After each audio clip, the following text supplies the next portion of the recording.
Hey there! Have you ever wondered just how strained the British economy really is? Spoiler alert, it's more than you might think. The UK's financial situation is like a roller coaster that just keeps going down. Thanks to austerity measures through not one, but two expensive and damaging crises, Britain is now saddled with an enormous debt burden. Compared to our friends across the globe, the UK's national debt has skyrocketed the most since COVID hit. While other major advanced economies are dealing with their own challenges, Britain's debt situation is in a league of its own. But borrowing isn't the only problem. Take a look at tax revenue as a percentage of GDP. This is the share of the country's output that the government takes to cover public needs.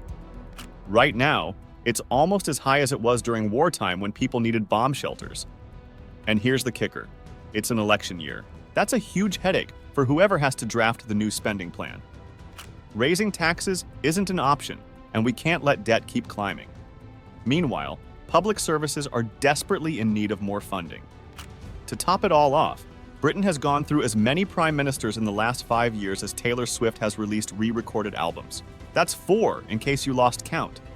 So, can the new UK government solve the problems that have stumped its predecessors? The new government is walking into a seriously tough situation. Taxes are at a 70-year high, and public services are struggling to keep up. The National Health Service has record waiting lists, and the justice system is operating with nearly half the number of courts it used to. Not a pretty picture, right? A lot of this stems from massive government spending during the pandemic and the energy crisis, which hit the UK harder than almost any other G7 country, except the US. The UK spent £280 billion to navigate through COVID. But here's the catch. Most of that money was borrowed when interest rates were at historic lows, making repayments seem manageable. And they might have been if things hadn't taken a turn for the worse. But then, Russia launched an assault, marking the largest invasion of a neighboring country in Europe since World War II. This invasion set off an energy crisis, with Europe's access to crucial Russian oil and gas being cut off by sanctions and trade restrictions. As a result, UK households are facing nearly triple the heating costs this winter compared to last year. We're now in the midst of a national emergency. People are genuinely frightened, and families are unsure if they'll be able to keep their homes warm this winter. As the cost of living soared, the UK became one of the most generous countries in terms of financial support, second only to Italy. This meant about £400 billion in extra spending, all of it adding to the national debt. This resulted in the largest increase in debt as a share of the economy among all G7 nations. The pandemic and the energy crisis together pushed inflation rates to new heights, forcing central banks to hike interest rates to control it. If you own a home, you might recall those months when your mortgage payments suddenly jumped by hundreds of pounds. This is why. But for the UK government, these weren't mortgage payments for a nice house. They were repayments for hundreds of billions of pounds in national debt. The combined impact of these crises has drastically increased the cost of paying off our debt. We've gone from spending around £40 billion a year to nearly £100 billion a year on debt interest alone. To put that into perspective, that extra £60 billion is equivalent to the entire defense budget. This massive increase means we now have tens of billions of pounds less to spend on vital services like health, policing, and defense. And despite all this borrowing, we haven't seen faster economic growth. In fact, the UK economy has barely grown beyond pre-pandemic levels. Only Germany has seen less growth, largely because it relied so heavily on cheap Russian gas and faced a major crisis when that supply was cut off. However, Germany is spending a much smaller portion of its GDP on debt repayment compared to the UK. So here's the big question for the new government. How do you tackle this massive debt without raising taxes, borrowing more, or cutting public services even further? One of the keys to boosting an economy is increasing productivity.